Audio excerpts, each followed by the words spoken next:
Ja, helaas. Vanwege de aangescherpte coronamaatregelen is de balie bij het belastingkantoor gesloten. Daar zouden wij ons tijdelijk servicekantoor gaan houden, maar dat kan dus niet doorgaan. Dus hebben we besloten om digitale alternatieven aan te gaan bieden. Dus mensen die kunnen nu via onze website www.duo.nl/Antillen een afspraak inplannen zelf, zodat ze alsnog een medewerker van Duo kunnen spreken. Maar dan is het niet meer face-to-face, maar screen-to-screen, zoals gisteren iemand tegen mij zei.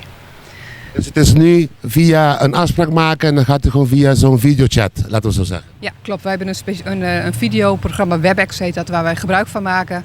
En mensen kunnen dan wel zelf een afspraak maken, dus wanneer het hen het beste uitkomt. En dan kunnen ze alsnog een medewerker van Duo spreken.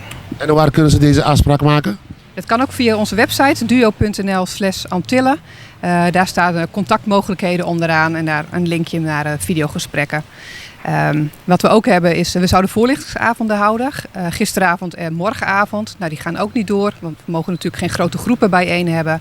Dus daar hebben we ook een alternatief voor. En dat is een webinar, ook over het aanvragen van studiefinanciering voor studenten die in Nederland willen gaan studeren.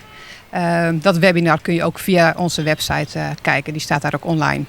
Het is eigenlijk al de tweede keer dat we ons bezoek hebben moeten annuleren. Want bij de start van de corona destijds, 2 jaar geleden, we zouden komen en toen hebben we het ook moeten afzeggen op het laatste moment. Nou, nu helaas weer door de corona moeten annuleren. Dus ik hoop dat we begin volgend jaar, hopelijk als het wat rustiger is, dat we dan alsnog naar Bonaire kunnen komen.